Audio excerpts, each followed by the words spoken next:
Aujourd'hui, c'est un jour très spécial. C'est un jour où on a partagé le travail qui a été réalisé durant les 2 dernières années. Le hub de cartographie collaborative Afrique de l'Ouest et du Nord, qui couvre 24 pays en Afrique de l'Ouest et du Nord.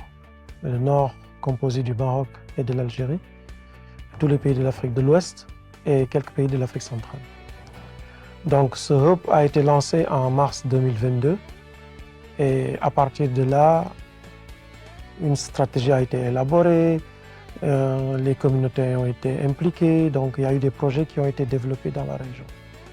In projects, there's often a need for understanding where to put resources, how to plan your activities, and maps are an incredibly useful way to do that. So that ensures that decision makers can rely on this geodata to allocate resources and planning and make decisions as well. La question qui se posait sur Matam, c'est que OSM avait travaillé sur la région de Saint-Louis et quand on a identifié le problème avec Maristops, Maristops avait posé le problème comme quoi il ne parvenait pas à se déployer sur Matam. Et ça, c'était en coordination avec le ministère de la Santé qui était représenté.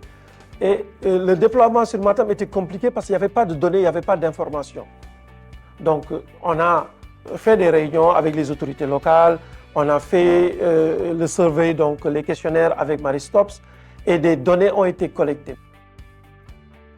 La collecte de données, c'est la collecte de données terrain. Et ça, c'est vraiment le travail en fait des communautés locales.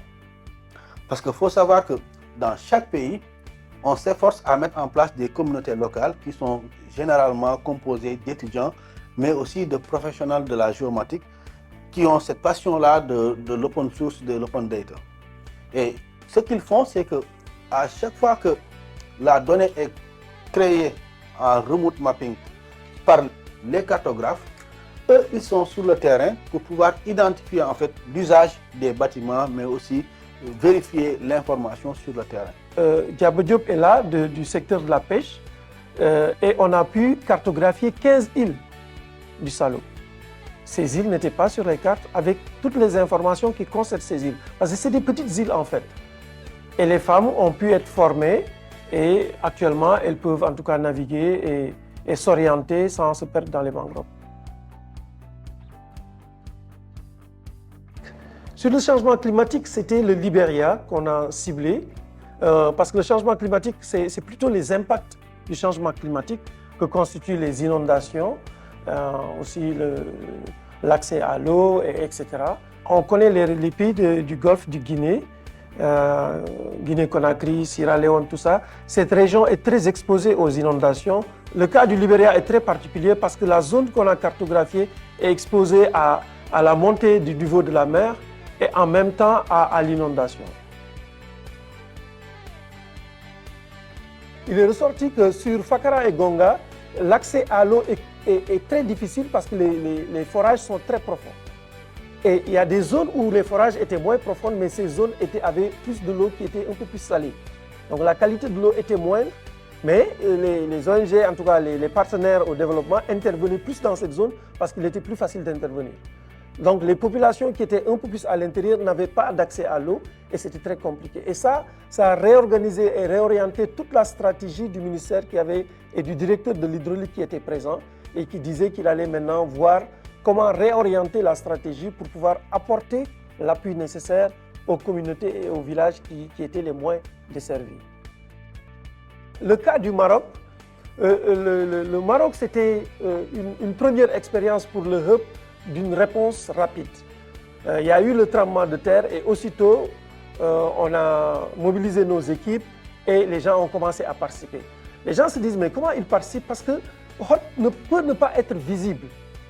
Mais la réalité, si vous voyez Médecins sans frontières, la Croix-Rouge, les institutions apporter des secours quand il y a eu le tremblement de terre en Syrie, quand il y en a eu au Maroc, c'est parce que derrière tout cela, il y a eu des données qui ont été partagées.